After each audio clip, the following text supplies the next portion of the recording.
Morning, all respected group members. We have got an Iqbaliyat group where you can discuss Dr. Allama Iqbal. Certainly this group is not the place, strategy in history is not the place to discuss Dr. Iqbal. No offense to him. Secondly, Iqbal was a conformist. He was a pro-establishment poet, like all sensible men of that time, and there is no harm in saying this.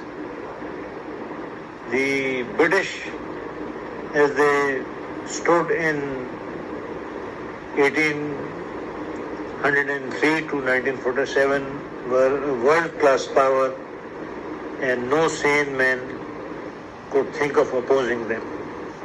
There were some hot-headed RANGHARS who led the 1857 rebellion, but as my maternal grandfather, who was 7th generation cavalry, recollected that RANGHARS were too much into bhang and desi liquor and hot-headed by nature.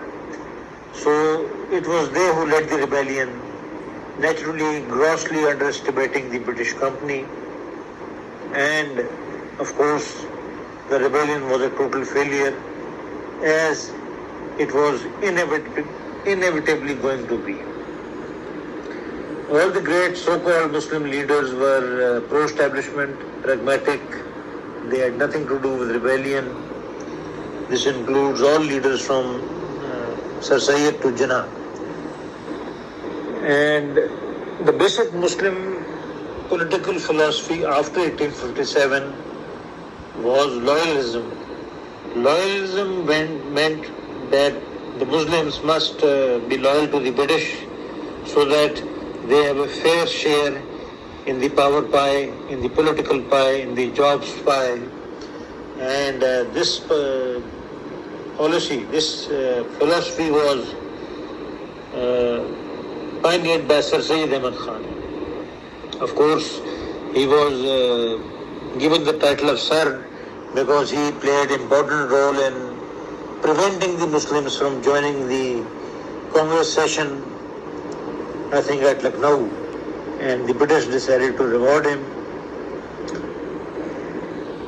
5 brothers of my paternal grandfather and my maternal grandfather all joined MAO College, and the MAO College Aligarh was a very, very pure and loyal bastion of British toadies in India. Toadies, I would say that it's a positive word in the sense that at that time the right philosophy was to be pro-British. Just note the so-called fiery and independent Pashtuns. They were the biggest British collaborators in 1857 rebellion, including the Masoods, Afridis and Wazirs and everybody. Because at that time opportunism paid. Later on maybe the Pashtuns got infected with the Hindustani fanatic bug, which was imported into the Pashtun area by the Hindustani fanatics, Sayyid Ahmad Sayyid of Rai Bareli, not Bareli but Rai Bareli. Pashtuns were certainly infected by the religious bug, but this happened much later after 1857 and more later, but this is just a short backgrounder.